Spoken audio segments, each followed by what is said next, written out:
Legenda Putri Mandalika. Kisah dari Provinsi Nusa Tenggara Barat. Setiap tahun, pada bulan Februari hingga Maret, di Pantai Kuta Lombok, berlangsung Festival Bau Nyale. Festival Bau Nyale adalah acara tradisional suku Sasak untuk menangkap cacing laut. Cacing-cacing laut dalam bahasa Sasak disebut nyale. Nyale ini akan keluar ke pantai tepat pada hari ke-20 setelah purnama di bulan ke-10 menurut kalender suku Sasak. Pantai Kuta Lombok terletak di Kabupaten Lombok Tengah, Provinsi Nusa Tenggara Barat. Menurut cerita yang dipercaya hingga sekarang oleh masyarakat suku Sasak, nyale atau cacing laut ini masih ada hubungannya dengan seorang putri raja di masa lampau. Bagaimana kisahnya? Mari kita simak dalam cerita berikut ini. Dahulu kala, tersebutlah sebuah kerajaan yang terletak di Pulau Lombok. Istana kerajaan tersebut berada tidak jauh dari pantai. Raja Tanjung Beru dan permaisurinya Dewi Seranting memimpin kerajaan dengan sangat adil dan bijaksana. Rakyat pun hidup dengan rasa aman dan tentram.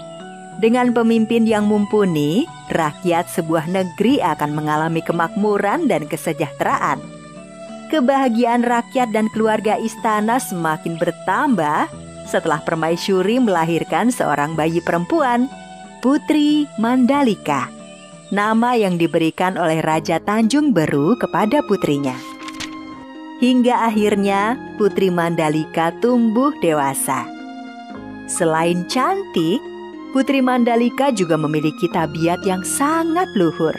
Pangeran, Anda dari negeri yang sangat jauh. Kalau boleh tahu, apa tujuan pangeran berkunjung ke negeri kami? Maafkan Ananda, Yang Mulia Raja Tanjung Beru. Selama ini, Ananda telah mendengar tentang Putri Mandalika yang tidak hanya cantik, tetapi juga memiliki budi pekerti yang sangat luhur. Tujuan dari kedatangan Ananda adalah untuk melamar Putri Mandalika. Jika Yang Mulia berkenan, Ananda bermaksud menjadikan Putri Mandalika sebagai permaisuri. Sebagai seorang ayah, saya sangat tersanjung jika Mandalika menjadi permaisuri. Namun, untuk masalah ini, biarlah saya berbicara dengan Mandalika dan ibunya. Baik, terima kasih Yang Mulia telah berkenan mempertimbangkan lamaran Ananda. Untuk sementara, pangeran bisa beristirahat dahulu di istana khusus tamu kerajaan. Yang Mulia, tujuan Ananda adalah untuk melamar Putri Mandalika. Yang Mulia, maksud kedatangan Ananda... Ternyata bukan hanya satu pangeran yang melamar Putri Mandalika. Belasan pangeran dari berbagai negeri datang untuk melamar Putri Mandalika. Karena banyaknya pelamar yang datang, Raja Tanjung Beru mengadakan rapat terbatas dengan permaisuri dan putrinya. Mandalika, saat ini telah datang belasan pangeran dari berbagai negeri. Ayah tidak memutuskan pangeran mana yang akan ayah terima. Karena itu, keputusan ini akan ayah serahkan padamu. Mandalika, ibu dan ayah akan merestui siapapun pangeran yang akan engkau pilih. Ibu hanya bisa mendoakan engkau memilih suami yang tepat. Putri Mandalika tidak langsung memberi jawaban. Putri Mandalika pun memanggil semua pangeran yang melamarnya ke balairung istana. Putri Mandalika ingin mengenali siapa saja pangeran yang melamarnya. Putri Mandalika sepertinya berpikir keras menentukan pilihan. Sedangkan para pangeran itu mulai tidak sabar. Terjadi keributan kecil di antara mereka. Putri Mandalika pasti akan memilihku. Ayahku adalah raja besar yang menguasai utara. Tidak mungkin. Akulah putra mahkota kerajaan barat sana. Putri pasti memilihku. Ayahku adalah penguasa lautan di timur. Akulah yang paling layak menikah dengan Putri Mandalika. Jika sampai kamu atau kamu yang terpilih, kupastikan pasukanku akan menyerang kerajaan kalian. Kamu pikir aku tidak berani menyerang kerajaanmu? Pasukanku punya persenjataan yang lebih lengkap. Kerajaanmu akan kuratakan dengan tanah. Kalau aku tidak terpilih, maka aku bersumpah Semua armada angkatan laut ayahku akan meluluhlantahkan negeri kalian. Akan kubumi hanguskan negeri kalian hingga tak tersisa. Diam kalian! Para pangeran langsung diam di tempat karena terkejut Putri Mandalika ternyata berani membentak mereka. Pada hari ke-20 bulan ke-10 atau 3 hari dari sekarang, pagi-pagi sekali, datanglah ke pantai. Aku akan memberi jawaban kepada kalian. Masih ada waktu 3 hari lagi. Putri Mandalika menunda jawaban dan pergi ke pantai.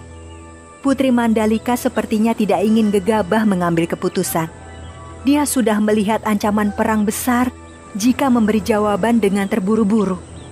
Putri Mandalika pun bersemedi di tepi pantai. Dia mencari cara menghindari pertumpahan darah dengan memohon petunjuk yang maha kuasa. Pada malam sebelum hari ke-20, Putri Mandalika selesai bersemedi dan menemui kedua orang tuanya.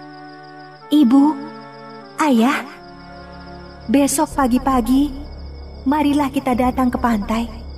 Ananda sudah mempunyai jawaban untuk para pangeran itu. Hari yang ditunggu-tunggu para pangeran pun tiba. Belasan pangeran itu pun sudah menunggu dengan tidak sabar. Bukan hanya para pangeran, tetapi rakyat juga berduyun-duyun datang ke pantai.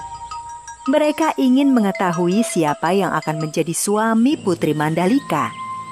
Putri Mandalika ditemani ayah dan ibunya datang dengan berjalan kaki dari istana. Setelah melihat para pangeran itu sebentar, Putri Mandalika berjalan menuju karang tempatnya bersemedi. Para pangeran, dengar baik-baik apa yang akan aku katakan, karena aku tidak akan mengulanginya. Jika aku menerima salah satu dari kalian, maka akan ada pertumpahan darah dan negeri-negeri di Lombok akan saling berperang. Aku hanya menginginkan rakyat negeri kita ini hidup makmur, aman dan tentram. Sungguh aku tidak akan sanggup melihat peperangan dan negeri-negeri saling bermusuhan. Kalian para pangeran akan tetap bisa hidup enak. Tetapi ingatlah nasib rakyat kalian. Rakyatlah yang selalu menjadi korban dan menderita akibat perang. Karena itulah, maka aku memutuskan menerima lamaran kalian semua. Itulah keputusanku. Dan keputusanku ini akan menghindarkan rakyat tidak berdosa dari kejamnya perang. Ibu dan ayah, terima kasih telah membesarkanku dengan kasih sayang. Ananda merasa belum cukup berbakti untuk membalas kebaikan ibu dan ayah.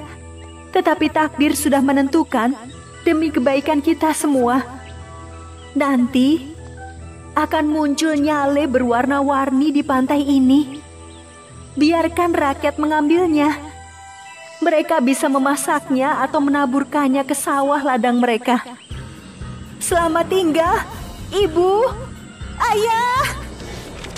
Ketika semua yang hadir masih belum paham apa maksud perkataan Putri Mandalika, tiba-tiba saja sebuah ombak besar datang dan membawa sang putri ke lautan. Tanpa dikomando, seluruh rakyat dan pangeran segera terjun ke laut mencari sang putri. Mereka berusaha menyelamatkan Putri Mandalika. Tapi, sepertinya usaha mereka sia-sia. Sang putri telah memutuskan melebur bersama lautan.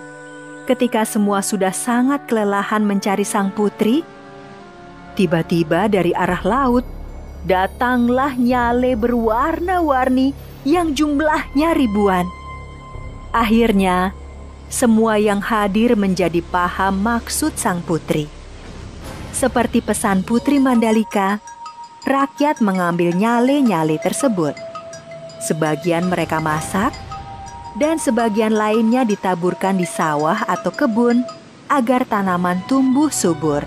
Dan setiap tahunnya, tepat hari ke-20 bulan ke-10 penanggalan suku Sasak, nyale-nyale yang jumlahnya ribuan datang ke pantai.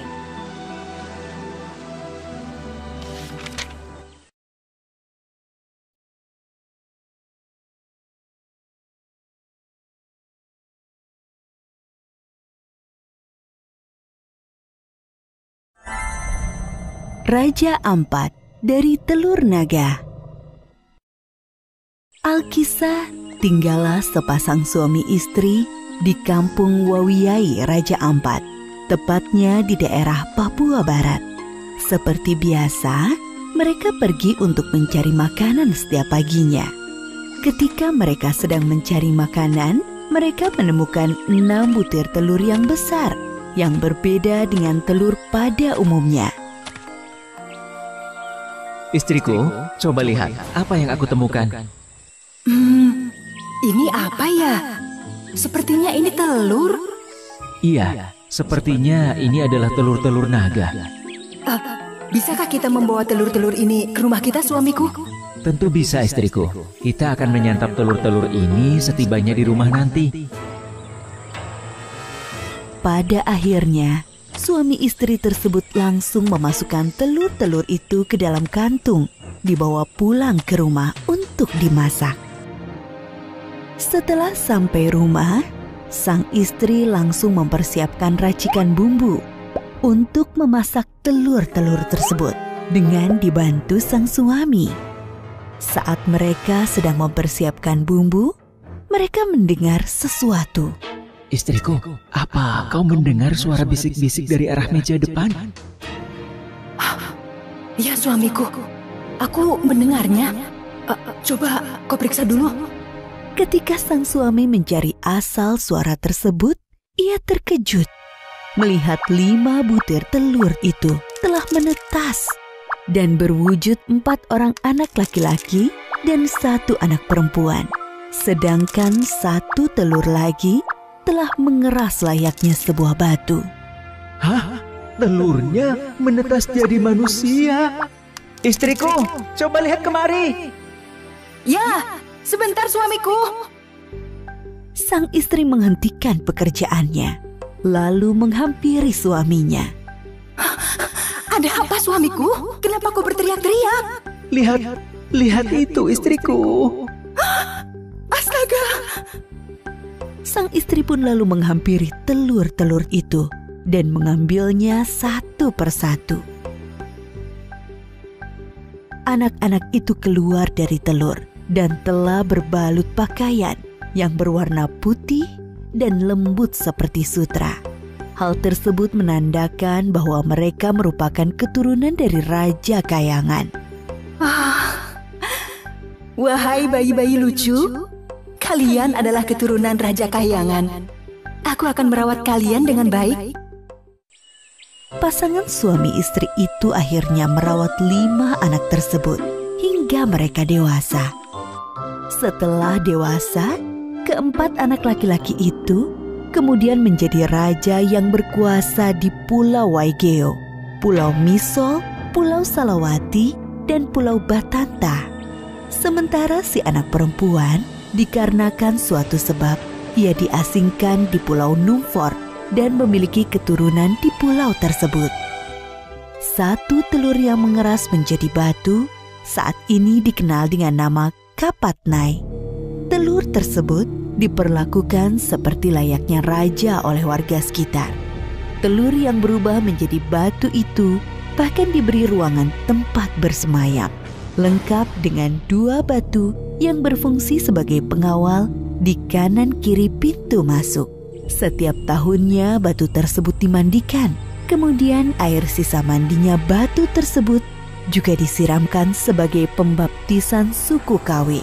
Batu tersebut tidak setiap saat dapat dilihat, kecuali 1 tahun sekali, yaitu saat dimandikan dalam upacara adat.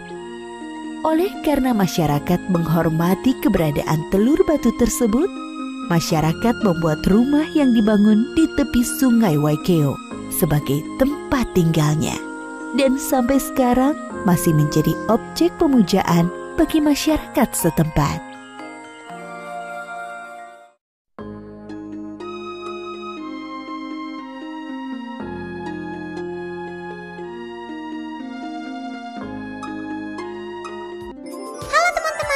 Hari ini Diva dan Tommy akan memperkenalkan pakaian adat dari Kalimantan Barat.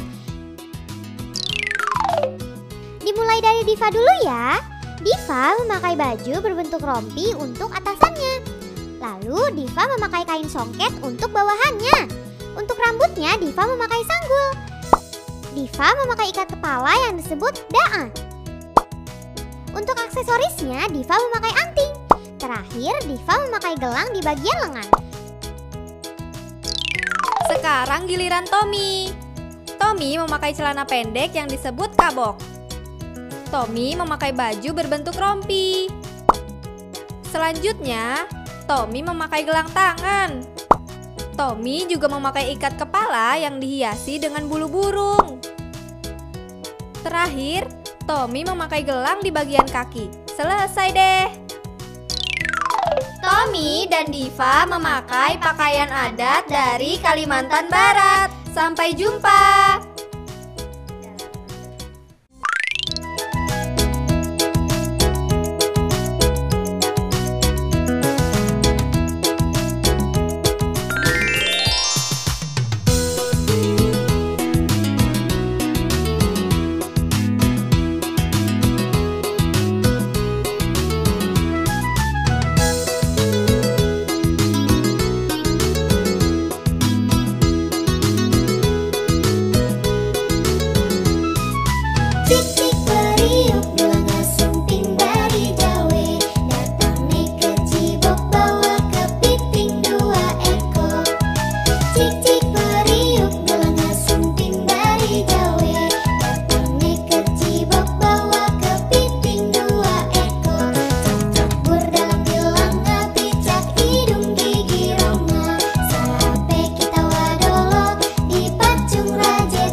Cik